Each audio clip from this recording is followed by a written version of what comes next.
times, instead of a limo, they send you a Buick Regal. What's a rock star to do? I don't know about the celebrity stuff. Man, these guys are cool. They're so down to earth. The members of Bon Jovi actually hang out with some of their fans before the show. Yeah, it's like a fan club kind of deal right now, and members from all over the country actually flew in here today, and you know, we just meet everybody and say hi. Thanks, guys.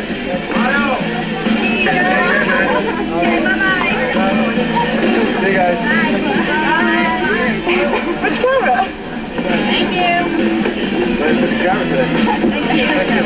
Enjoy the show, guys. Good show. Okay, next show. Thank you. Okay, so maybe the band is too generous. This could have gone on all night if they didn't have a show to do. The fans, though, they're pretty grateful for the opportunity, even if they couldn't agree on their favorite band member. Richie, I love all of them. He's fine, I got to hug them all. Well, Richie didn't tell us his recipe for success. He did reveal the secret ingredient in his favorite dish. I'm just hanging out backstage, of course, actually examining my recipe for chicken from hell. And the rock and roll cookbook. I cook very, very bad. All I do is put lots of garlic in things. So if it tastes like crap, the garlic here just tastes like well.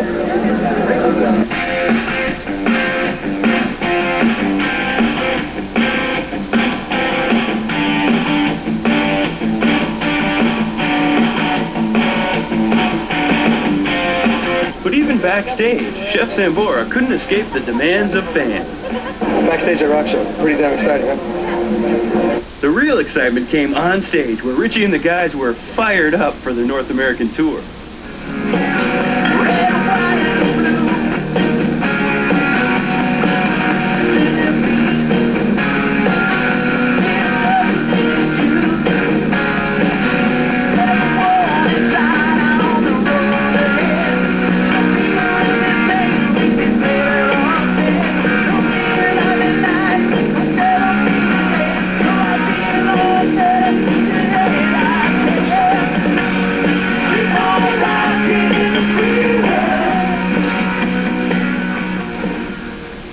A few weeks later, Richie arrived solo for a show at the Los Angeles Forum. This time, he didn't travel in a Buick Regal. Hey, a man who's known for his promptness. Oh my God, you know, a funny thing happened on the way to the farm. I got stuck in a hurricane. It was 15 red lights. I left my playlist at home. I had to turn back. I had no idea what was going to happen. Oh my God, am I like... You're a bit late, Richie, but you know what? We're glad to have It you. was the worst traffic on earth. I swear to God, I've never seen anything like it. Is Bond here? I'm here to see Bond. Is he here? Who else is in there with you? There's no one but myself. There used to be more people in there with me, but we dropped them off. All right, well, let's go. What's first up right when you arrive?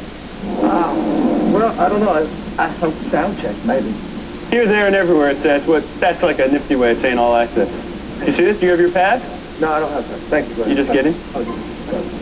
Whoa, a 50? That's nice.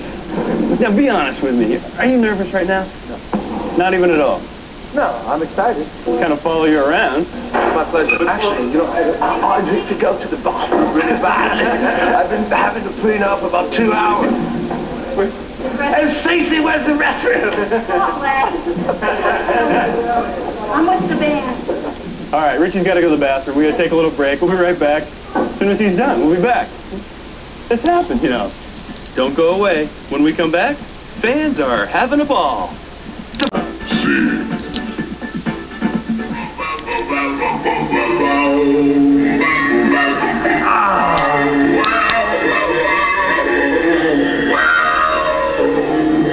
That is way too cool. This is step 2. You saw him arrive. Now Richie has to go through the sound check. I'll take the performance,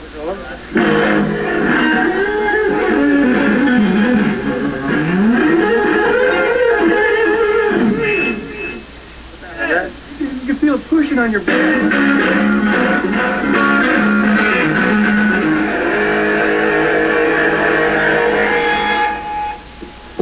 Hey, Rich, let me know when you want to hear the solo. Can I take 2 words? Yes, sir. Guitar God.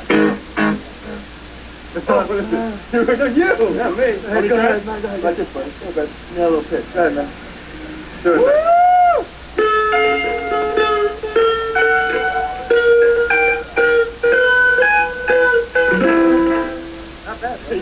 I didn't stick around too long for the sound check. He made me play it. The guy in the beard made me get off stage, but you know what? Who could blame him? Even a guitar god needs practice if he's gonna jam for the masses.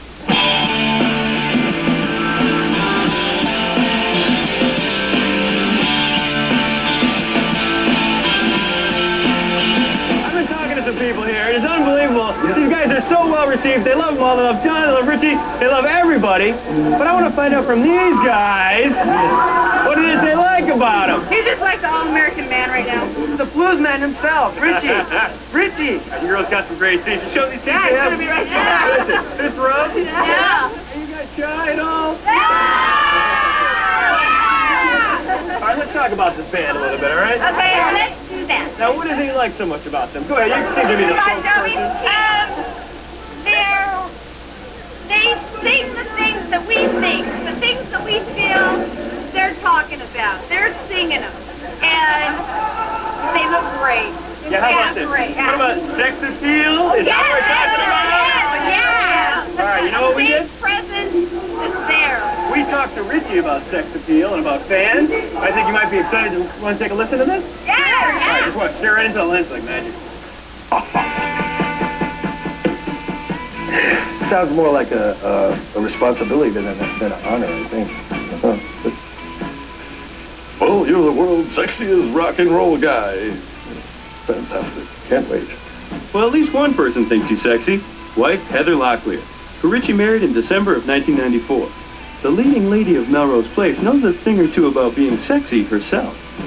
Gee, I think it's probably because of her. People are probably interested in me, probably going, well, you know, if Heather likes him, something must be good. You know, something must be going on. Sexy is about being passionate and sensitive and real and have dignity and integrity and all this other kind of thing. So it's like I don't relate to the other part of it somehow. I think that my wife provides the mirror for me in that respect. You know? I'm glad she thinks I'm sexy. This is my first marriage and hopefully my last. You know, I intend it to be forever. It's a relationship we have to work at. Not too hard. I mean, you know, Heather and I we just get on. You know, we understand each other. There's not a lot of problems. It's just like, you know, we understand each other's lives pretty well. And so I think that's very, very important. I think, you know, to just individually let the other party go through what they have to go through and help them through it and not be weird about it. You know, it's just it's a giving thing, and it's a relationship that you have to work at. It's much like a band, except you're married to 4 other guys. I was always into the emotional part of doing my gig, you know, and being a musician and expressing yourself through that. And if that's sexy, then I was being sexy, because I strive to do that on a nightly basis, try to get inside my own heart and extract whatever emotions in there out. That's what I think a good musician does.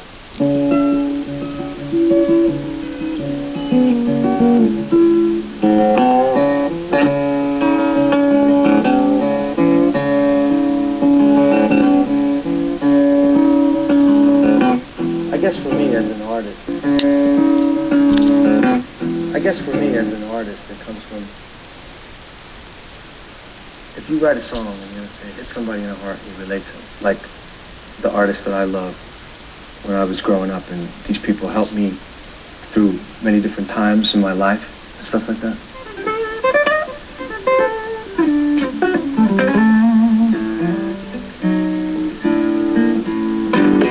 You know, because the music would accompany me through heartbreak, or your first kiss, or, you know, it's like a scrapbook. All of a sudden it like flashes this memory in your mind of what you were doing at that particular time. It's a time frame, you know. So it's like, if I can do that, that's success. If I can do that. Hey, shut those phones off. Can you keep that? Can you keep it? Can you use that on ETV?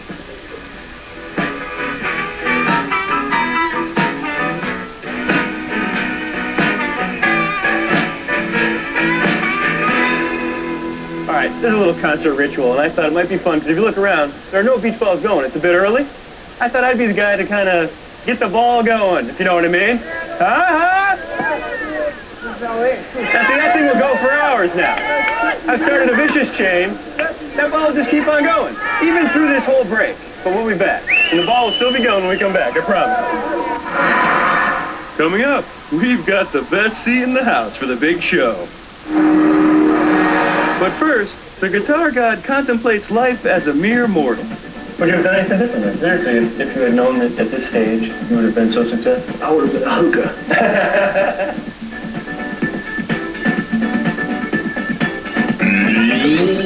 Behind the scene.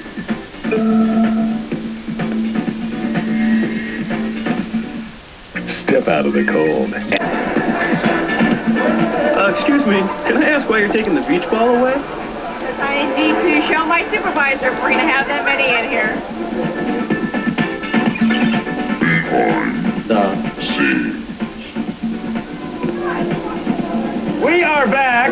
Yeah, I know this looks a little exciting, being up here with all the people, having beer spilled down your back, having to scream, but there's actually some action waiting for us downstairs. Here we go. This is the tuning room here at the Los Angeles Bar Club where we actually tune up.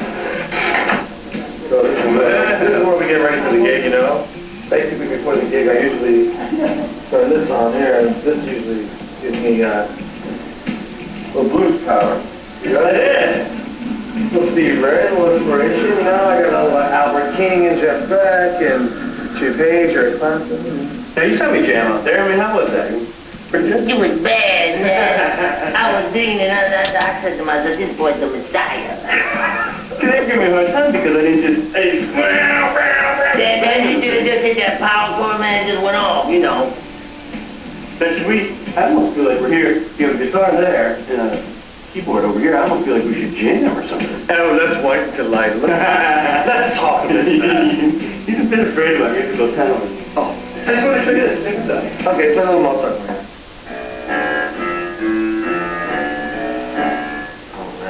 Huh? That was bad. All right, let's get serious. First of all, guitar god right here, right? But with many bands, you have the lead vocalist and lead guitar. And with other groups, there's sometimes a tension there. And then sometimes bad things happen. Like I said, David Roth, Eddie Van Halen. Now, how do you and John Bon Jovi, how have you kept that relationship so fresh and so... I think it's mutual respect. I think it's a lot of, years on the same battlefield together, because in this business it's all about survival, longevity and stuff like that. There's so many fights to fight, but you have to be good performers, good songwriters, good record makers, good producers, good managers now, all that stuff. I like to work with people. Right. Not against them. That's important. And I think that, anytime you're on a team or anytime you're doing something together, and I guess I'm used to doing this. This is where I'm at home. Well, how do you feel about this? Because some of the newer bands, you don't have the guitar guy. You don't have That's true. the big There's not a lot of guitar solos anymore. Right. I don't know. What do you got? I love it, man.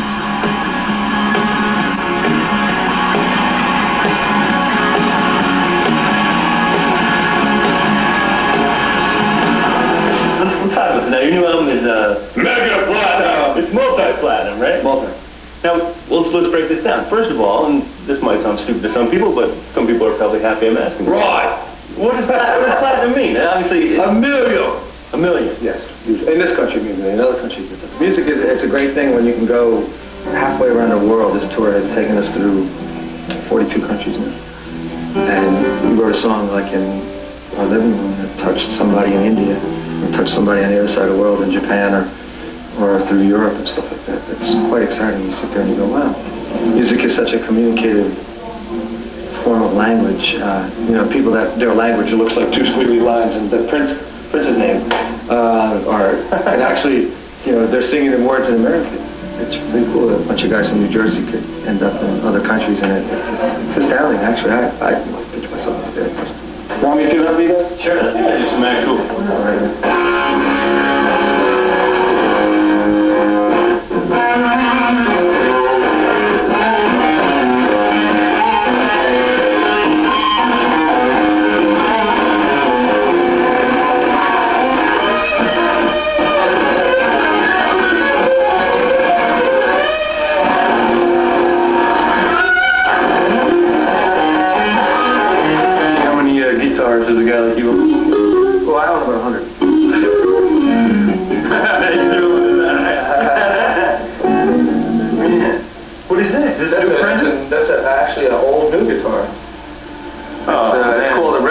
It's a Mary Kay. It's a replica of a guitar back in 1959 that they just made up for me.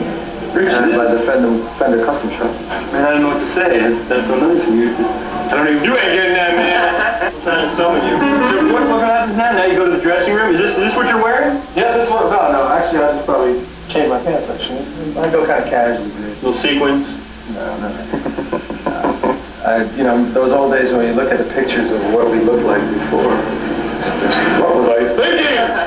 I was crazy! I must have been crazy!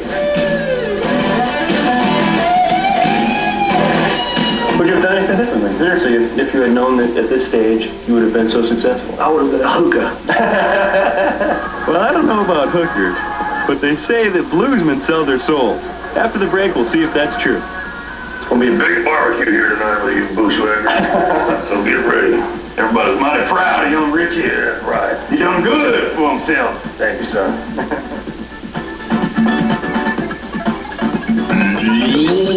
Behind the scenes. E kicks off 1996 with 13 hours of fashion. His choice. The scenes. Richie Sambora! I am deep backstage now, right? I'm very backstage. And you know, certain times, maybe for a few hours, Richie kind of makes this place his home. He doesn't live here. Richie doesn't live here, right? Yes, he does. Well, just for a few hours. We continued roaming the hallways until we found Richie and the guys. It was definitely time to rock. Let's go!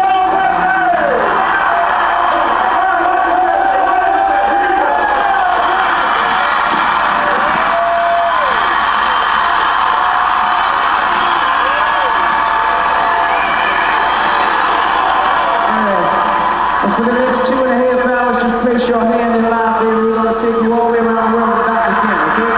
So fasten your seatbelts and let Johnny drive.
So we're going out there to enjoy this show. I wish you all could come, but it's a half-hour show. See you next time. Woo, fun!